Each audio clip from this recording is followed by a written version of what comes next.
Kok bahas pajak dong, ini kayak gimana? Iya, ini gue bahas guys. Jadi buat kalian yang jualan di Tokopedia, TikTok Shop, Shopee, Bilibili, Lazada, semuanya kan dipajakin nih. Ya, e-commerce itu dipajakin sama pemerintahan. Terus pada bingung, seller online sekarang kena pajak 0,5%. Wah, margin makin tipis dong. Ini pajak baru ya. Kalau udah dipotong marketplace masih perlu lapor pajak nggak? Terus kalau misalnya harga 50.000 dicoret, harga diskon jadi 40.000, yang dihitung yang mana? Terus kalau misalnya omsetnya masih di bawah 500 juta, tetap kena pajak atau enggak? Jadi memang banyak seller nggak paham. Ya gue paham lah, karena kan kalian mungkin banyak yang tidak ngurusin pajak. Biasa aja sih gue, kayak ya udah gitu. Intinya rata-rata itu kalau gue tanya, kenapa nggak urus pajak, kenapa nggak bayar pajak? Karena males duitnya dikorup. Kalau nggak untuk beli bahan atau mungkin beli-beli hal-hal yang nggak berguna. Jadi di video ini gue bakal bahas 3 hal penting mengenai pajak dan anomali-anomali apa nih yang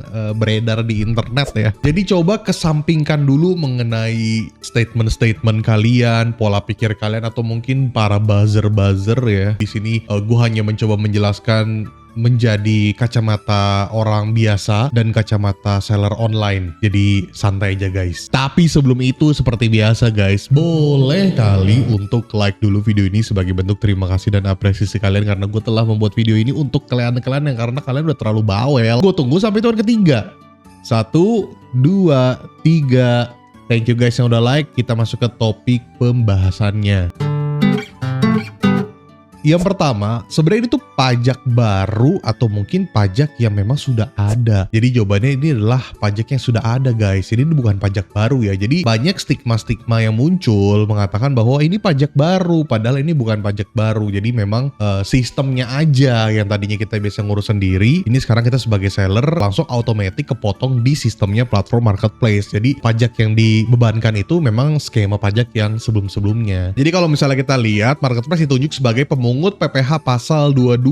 Jadi kurang lebih kayak dulu seller itu gue jualan, pajak gue urus sendiri. Nah cuman kalau yang sekarang marketplace bantu pungut pajaknya dulu dari transaksinya seller, nanti data dan bukti pungutnya masuk ke dalam sistem. Nah tapi sebenarnya ternyata selain daripada seller yang ya udah biasa aja 0,5 doang, atau mungkin ya udah bagus lah diurusin sama platform marketplace, jadi kita nggak usah pusing untuk bayar pajak. Tapi sebenarnya lebih banyak lagi seller yang ternyata mikirnya bahwa waduh mati nih gua nih, dashboardnya kelihatan jelas, kita nggak bisa ubah-ubah, dan takutnya transaksi-transaksi yang muncul itu udah sama ongkir, atau mungkin kalau ada retur gimana, udah kepotong dan sebagainya. Takutnya berantakan dari sisi bagian situ. Karena kita sebagai seller kan tahu bahwa kadang invoice itu kadang suka ngaco. Nah apakah semua seller langsung kena? Sebenarnya gue sempet bahas di video gue yang ini. Catat ada 6 kategori yang tidak terkena pajak.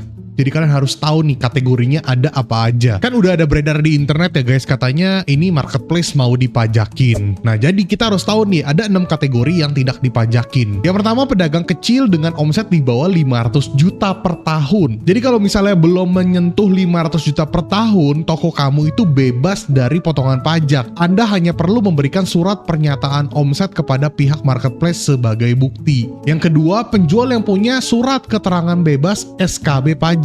Nah kalau misalnya toko online kamu baik perorangan maupun badan usaha sudah mengurus perpajakan sendiri dan memiliki surat keterangan bebas atau SKB pemungutan PPh yang sah dari kantor pajak, maka pihak marketplace tidak boleh memotong pajak toko Anda lagi. Yang ketiga, transaksi untuk jasa ekspedisi atau kurir pengiriman yang bermitra di dalam aplikasi marketplace itu juga dikecualikan. Jadi biaya ongkos kirim yang dibayarkan pembeli tidak dipotong pajak jenis ini. Yang keempat, penjualan pulsa dan kartu perdana. Bagi toko online yang berjualan produk digital berupa pulsa, paket data, atau kartu perdana seluler, transaksi produk-produk ini tidak akan dikenakan potongan PPh pasal 22 oleh marketplace. Yang kelima, penjualan emas dan perhiasan. Jadi untuk emas batangan, emas perhiasan, batu permata, dan sejenisnya yang dilakukan oleh pedagang atau pabrikan resmi di platform online juga masuk dalam daftar yang dikecualikan dari aturan baru ini. Yang keenam, transaksi jual beli tanah dan atau bangunan. Nah, ini juga bebas dari pungutan PPh marketplace karena kategori ini sudah memiliki mekanisme setoran pajaknya sendiri secara terpisah. Nah, kalau misalnya kita ngomongin e-commerce yang Shopee, Tokopedia udah pasti ya nggak ada sih kayak jual beli tanah atau bangunan karena rata-rata produk fisik gitu loh. Nah, jadi jangan sampai salah, kalian juga cross check dulu. Berarti kalau misalnya kita baca poin nomor 2 yang tadi, di mana penjual yang punya surat keterangan bebas atau SKB pajak yang dimana kalian sudah ngurus pajak kalian sendiri, harusnya tidak dikenakan lagi. Jadi silahkan kalian cari tahu untuk kalian yang bayar pajak sendiri atau mungkin yang sudah punya konsultan pajak sendiri, dicari tahu apakah kalian bisa bebas pajak dari platform marketplace itu sendiri. Kalau menurut gue lebih enak sih lu ngurus sendiri daripada tiba-tiba langsung kena potongan di platform online marketplace, karena terkadang gue takutnya suka ada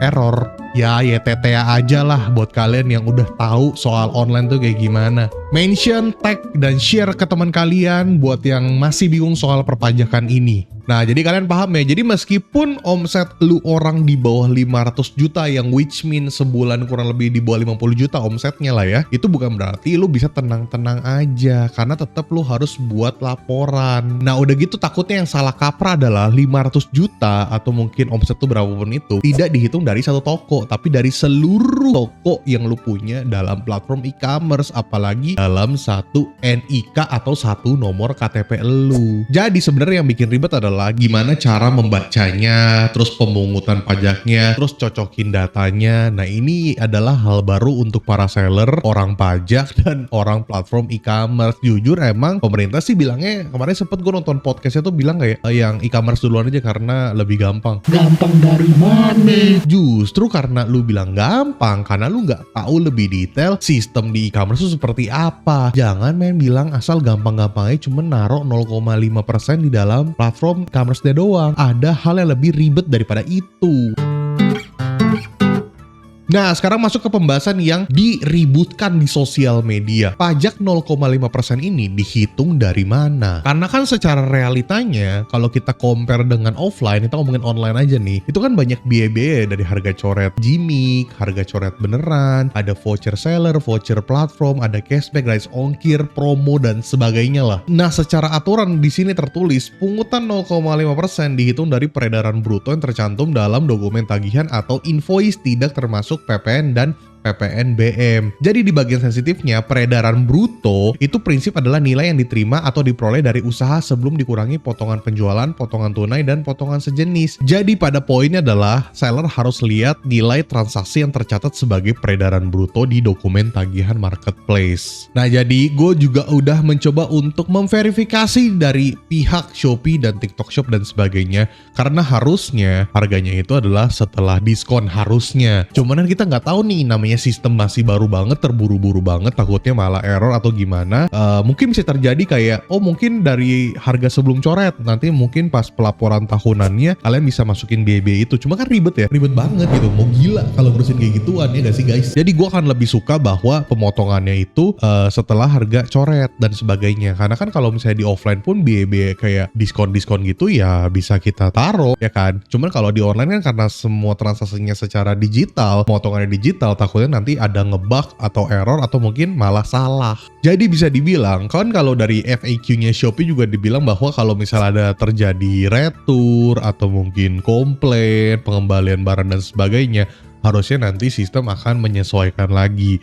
Cuma di sini yang tahu-tahu aja, memang kadang suka error. Jadi makanya bisa dibilang dengan pemungutan pajak yang ini, karyawan kalian atau mungkin diri kalian sendiri sebagai owner itu harus ngecek lagi tentang laporan penghasilan kalian, jangan sampai ngaco, karena takutnya ada perbedaan-perbedaan itu guys. Jadi bisa dibilang memang kalau omset lu udah di atas 500 juta ya kalian harus punya tim khusus untuk ngecekin hal-hal kayak ginian. Jadi penting banget untuk kalian punya tim khusus untuk mencari tahu tiap invoice ini kayak gimana, potongan-potongan dan sebagainya. Selesailah kalian pusing kan. Makanya dari awal gue udah bilang kalau jualan di online jangan cuma mengandalkan diri sendiri. Udah zaman kapan omset lu udah gede ya lu scale up bisnis lu ekspansi.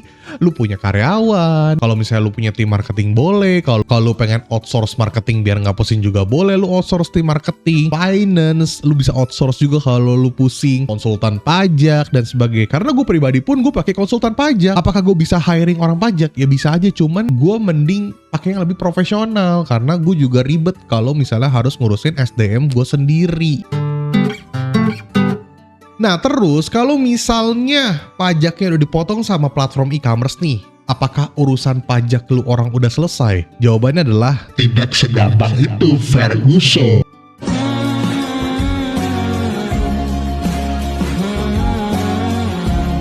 karena kalau misalnya kita lihat, kalau omset lu udah di atas 500 juta atau di atas 4,8 M, lu tetap harus ngurusin pajak tahunan. Jadi kan bisa dibilang marketplace memang bisa memungut, menyetor, dan melaporkan pemungutan PPh pasal 22, tapi seller tetap harus punya kewajiban administrasi pajak. Dari SPT tahunan, pencatatan yang harus rapi, bukti pungut tetap perlu dicek, kemudian Cortex atau akun pajak tetap harus diurusin, diberesin. Kemudian NPWP atau NIK lu yang aktif sebagai NPWP juga harus clean. Jadi buat lo orang semua nih yang belum punya NPWP atau Cortex, jadi lebih baik lo orang buat. Emang kesannya agak dipaksa sih, emang nyebelin, cuman ya udahlah guys, mau gimana, lo orang bisa apa juga kan. Nah, cuma kan tiap seller beda-beda nih. Ada yang case-nya seller orang pribadi, ada yang perseroan, ada yang CV PT, ada yang omsetnya di bawah 500 juta, di atas 500 juta, di atas 4,8 dan sebagainya. Nah, masing-masing punya konsekuensi, punya perhitungan, punya tata cara tuh yang berbeda-beda. Makanya diperlukanlah orang pajak. Terserah deh lo, orang mau hiring orang pajak internal lu atau mungkin pakai konsultan pajak. Nah, kebetulan gue juga punya konsultan pajak gue pribadi. Kalau lo orang juga mau dibantu diurusin ya, lu boleh kontak admin gue dah. Nanti